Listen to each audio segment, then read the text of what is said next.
Immunoglobulin D பற்றி பார்க்க போகிறோம். அதாவது ஐஜிடி அப்படின்னு சொல்லுவாங்க. இது வந்து ஒரு கிளைகோப்ரோட்டீனு.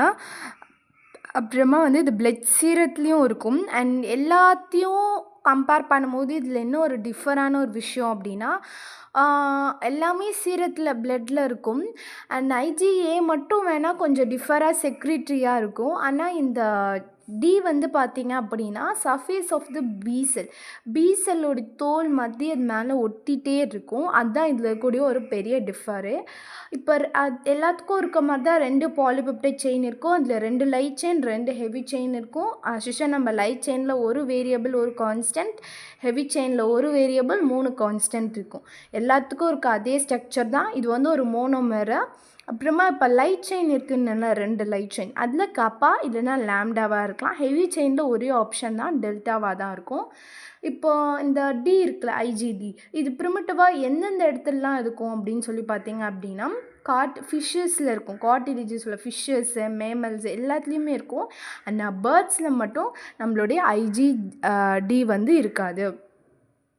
இது வந்து ஐஜிஜியை விட ரொம்பவே லார்ஜரானது. கார்போஹைட்ரேட்ஸ் ரொம்ப அதிகமாக இருக்கும்.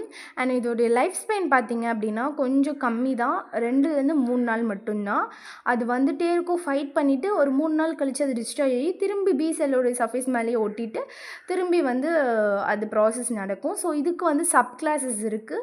ஐஜிடி1, ஐஜிடி2 அப்படின்னு சொல்லி. இதோட மெக்கானிசம் எப்படி போகும் அப்படின்னு சொல்லி பார்த்தீங்க அப்படின்னா, இப்போ பி செல்லோடைய சர்ஃபேஸ் மேலே இருக்கா, பேசோஃபில் கூட போய் என்ன ஆகும், இந்த ஐஜிடி அப்படின்னா பைண்ட் ஆகி மாஸ்ட் செல் கூடயும் பேசோஃபில் கூடயும். இப்போ மாஸ்ட் செல் என்ன பண்ணோம் அப்படின்னா பிடிச்சி இழுத்துட்டு வரும் இல்லையா, பேசோஃபில் மேஸெல்லாம்.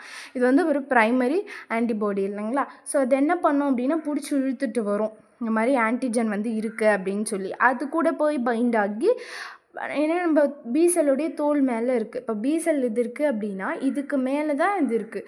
ஸோ இந்த இடத்துல என்ன ஆகுது அப்படின்னா, நம்ம ஆன்டிஜன் பைண்ட் ஆகிற ஆன்டிஜன் இந்த இடத்துல வந்து ஒட்டும் போது தோல் வந்து இந்த ஒட்டி இது உள்ளுக்குள்ளே ப்ரெஸ்அப் ஆகி உள்ளுக்குள்ளே அப்படி இழுத்துக்கும். ஸோ இதுதான் வந்து ஐஜிடியோடைய ப்ராசஸ். தேங்க்யூ.